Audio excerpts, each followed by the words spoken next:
Kenapa mangga setelah dipanen harus dipotong tangkainya, lalu ditiriskan getahnya? Banyak orang mengira proses ini dilakukan agar mangga lebih cepat matang. Ternyata, itu bukan tujuan utamanya.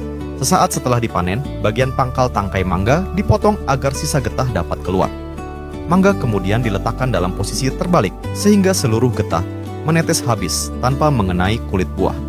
Pasalnya, getah mangga mengandung senyawa alami yang dapat menyebabkan bercak, merusak permukaan kulit buah, hingga mempercepat pembusukan apabila dibiarkan menempel terlalu lama. Itulah sebabnya membuang getah menjadi salah satu proses penting dalam penanganan pasca panen untuk menjaga kualitas buah selama penyimpanan dan pengiriman.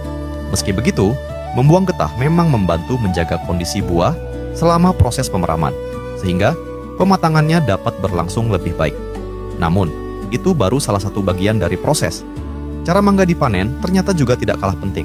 Hampir tidak ada mangga komersial, terutama yang dipasarkan ke luar daerah, maupun untuk kebutuhan ekspor, dipanen saat benar-benar matang di pohon.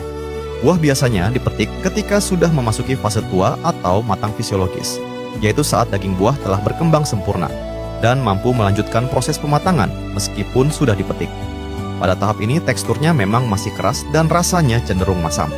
Namun setelah diperam, mangga akan matang secara alami hingga menghasilkan rasa yang manis dan aroma yang khas. Setelah seluruh getah benar-benar habis, mangga disortir berdasarkan ukuran dan kualitas. Kemudian dikemas untuk dikirim ke gudang distributor. Di sanalah buah menjalani proses pemeraman secara terkontrol hingga mencapai tingkat kematangan yang diinginkan sebelum didistribusikan ke supermarket, toko buah, maupun pasar.